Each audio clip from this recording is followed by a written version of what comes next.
అప్పుల బాధలు వెంటాడుతున్నాయా? అయితే 6 జేవిఆర్ వారి జాతిరత్నాలు ధరించండి. హాయ్, వెల్కమ్ టు మనం టీవీ. మనం టీవీ మన కోసం.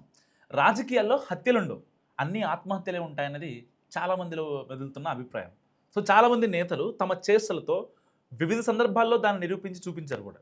ఇప్పుడు ఆ లిస్టులో ఎమ్మెల్సీ దువ్వాడ శ్రీనివాస్ చేరారు. సో కుటుంబ వివాదాలు, సన్నిహితురాలి ఎపిసోడ్ రచ్చరచ్చ అయ్యాక తనకు రాజకీయ అవకాశం ఇచ్చిన వైసీపీ గెంటేసేసింది. సో ఇక ఆ పార్టీలోకి రీఎంట్రీ అన్న మాటే లేదని ఫ్యాన్ వర్గాలే గట్టిగా మాట్లాడుకుంటున్నాయి. దువ్వాడ లోపల ఉన్నప్పుడు డ్యామేజ్ చేశారు, వదిలి వెళ్ళాక కూడా అదే జరిగిందని వైసీపీ పెద్దల అభిప్రాయం.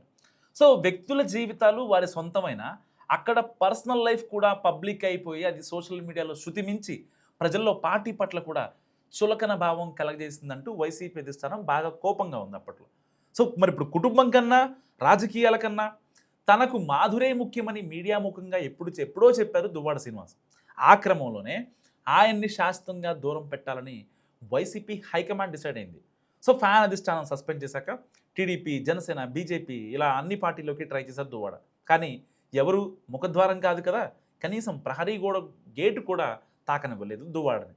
పార్టీలో ఉన్నప్పుడు వెళ్ళిపోయాక చేసిన వైసీపీకి చేసిన డ్యామేజ్ని చూస్తూ కూడా ఆ మరకలు మనం అంటించుకోవడం ఎందుకన్న చర్చలు ఆయన టచ్ చేసిన ప్రతి పార్టీలోనే జరిగినట్టుగా చెప్పుకుంటున్నాయి రాజకీయ వర్గాలు.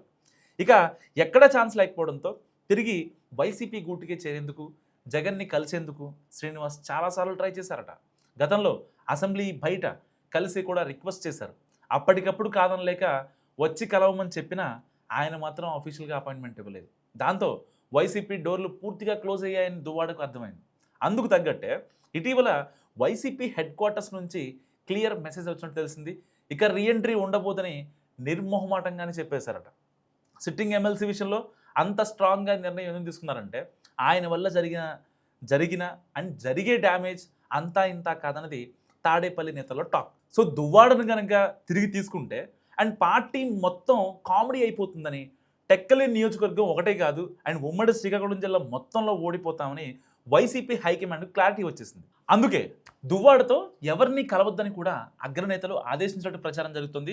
ఆయన గనక పార్టీలోకి రీఎంట్రీ ఇస్తే అదే టీడీపీకి పెద్ద ఆయుధం అవుతుందని, మరో కొత్త సమస్య తలెత్తుందని వైసీపీ అధిష్టానం భావిస్తుంది.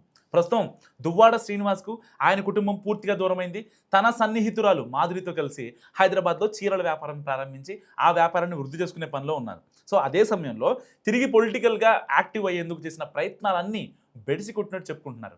సో శ్రీనివాస్ తన సన్నిహితురాలు మాధురితో కలిసి సోషల్ మీడియాలో వేస్తున్న వెర్రి చేష్టలు, వెర్రి వేషాలు, పిచ్చి చేష్టలను చూసి పార్టీ అధ్యక్షుడు జగన్ చేదరించుకున్నారన్నది వైసీపీ నేతల ఇంటర్నల్ టాక్. అందుకే రీఎంట్రీ ఉండబోదని క్లారిటీగా చెప్పేసినట్టు తెలుస్తుంది. ఈ సమాచారం అందుకున్న పార్టీ నేతలు, పాత సహచరులు కొందరు ఇక దువ్వాడకు మిగిలింది సోషల్ మీడియాలో రీల్స్ మాత్రమేనని సటైరికల్గా మాట్లాడుకుంటున్నారు. అయితే ఆయన మాత్రం ఎవరేమనుకున్నా నా టార్గెట్ నాదేనని అంటున్నారు. తనకు ఏ పార్టీ టికెట్ ఇవ్వకున్నా వచ్చే ఎన్నికల్లో టెక్కల నుంచి ఇండిపెండెంట్గా బరిలో దిగాలన్నది ఎమ్మెల్సీ ఆలోచనగా తెలుస్తుంది. మరి టెక్కల్ వైసీపీ క్యాడర్ కొంత ఇప్పటికే దువ్వాడకు టచ్లో ఉంది. వాళ్లతోనే తాను తిరిగి పుంజుకునే ప్రయత్నంలో అనట. మరి అందుకు తగ్గట్టే నియోజకవర్గంలో ఏ చిన్న కార్యక్రమం జరిగినా టక్కున వచ్చి వాలిపోతున్నారు దువ్వాడ. మరి మాధురి జంట, మరి వీళ్ళిద్దరు కలిసి ఇంత ప్రయోగాలు చేస్తున్నారు కదా, మరి రాజకీయంగా వర్కౌట్ అవుతుందా? మీరేమనుకుంటున్నారు? మస్తు కామెంట్ చేయండి.